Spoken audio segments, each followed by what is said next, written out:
Hi, and welcome to Dr. Brainwaves.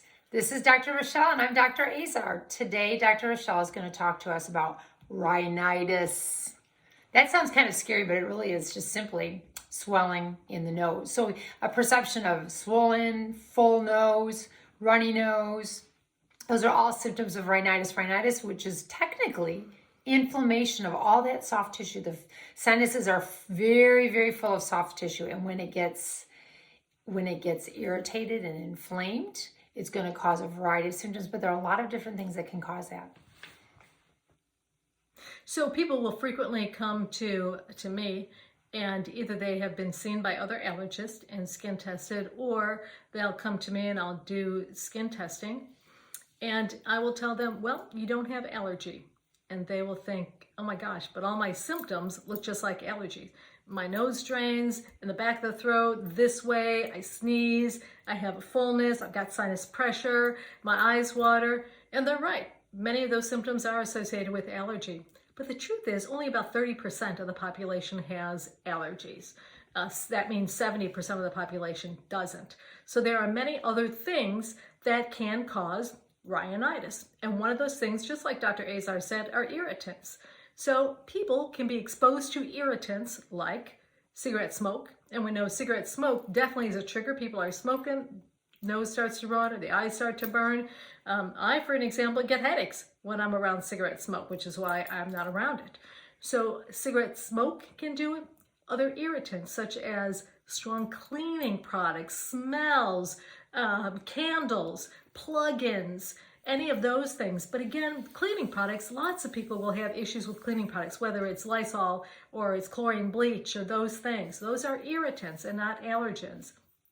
And those things can cause the nose to run, to get stuffy, as well as to cause sneezing. So those products can cause the same symptoms that look just like allergy, except that the skin testing will be negative. Another type of rhinitis is going to be vasomotor rhinitis. And vasomotor rhinitis refers to weather changes, barometric pressure changes, and temperature changes that can result in the same symptoms. So some people, they go outside, it's really cold outside, their nose starts to run. You see it in kids all the time. We call that skier's nose, like a downhill skier. So skier's nose means that when you're out in the cold weather, your nose runs. That's skier's nose. There is another type of rhinitis that we call gustatory rhinitis, which means that we can have sneezing and nasal symptoms because of eating. So there are certain foods, many of you may have that. If you eat really spicy foods, what happens? Your nose starts to run. But other people, doesn't matter what food they're eating, their nose can start to run. So we call that gustatory rhinitis. Another type of rhinitis is going to include atrophic rhinitis. That typically is when the nose becomes so extremely dry.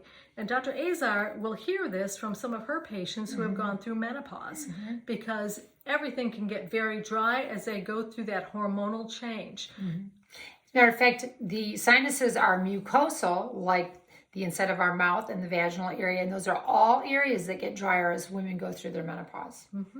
And unfortunately, sometimes what can happen is if their nose gets really dry, it'll crack and create little sores in there, or get crusted secretions. And that crusting inside the nose can cause a person to want to pick out the crusties, and then it can cause nosebleeds. So it can be an issue. And in some patients, I've actually used something that Dr. Azar has used in her patients who have severe vaginal dryness, hormones. So estrogen, or progesterone even, I have recommended that to go up people's noses to help make that tissue more pliable and to also soften that tissue. So there is another type, and I was talking about hormonal, and we know that in pregnancy, lots of women will have nasal congestion, and that will be their number one symptom. And they say, I can't breathe through my nose, and it becomes very difficult to sleep. And when you're pregnant, it's uncomfortable sleeping anyways, because you're peeing every 5 minutes and your abdomen is huge, or it can be. And then now you've got a stuffy nose, so you have to sleep with your mouth open. And unfortunately, medications infrequently will help that condition. So unfortunately, I tell my gals, my patients who are pregnant, that that's one of those symptoms that they may have to live with. Although there is one particular nasal spray that is considered category B, and we will talk about category ratings when it comes to pregnancy in the future. But budesonide or Rhinocort is the only category B nasal medicine, so I recommend they use that as well as saltwater rinses. So those are some of the types of rhinitis or rhinitis that can look like allergy but are not allergy at all. There's another type that we call rhinitis medicamentosa, which means that medications is what's causing their symptoms. Now, some people it's self-induced, meaning that they are taking some of these over-the-counter nasal sprays that are addictive. And I'm talking about Afrin, oxymetazoline, Sinex 4-way, neosynephrine.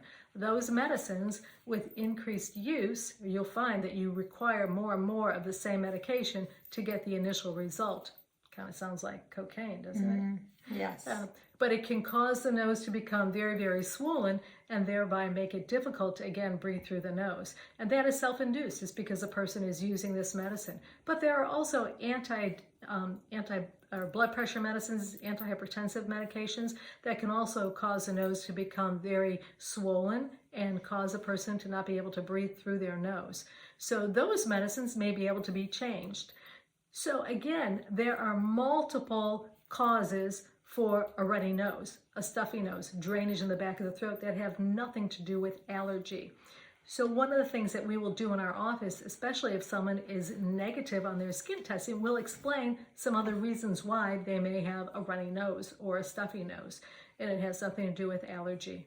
So again, stay tuned because there are treatments for all those things, and what we'll do is we will break down each one of those types of rhinitis and the appropriate medications to treat them. Absolutely. She's going to do a nice overview on video that talks about all the different medications that you can buy and which ones are safe, which one need to be short-term, which can be long-term. And we think you'll find it very, very helpful.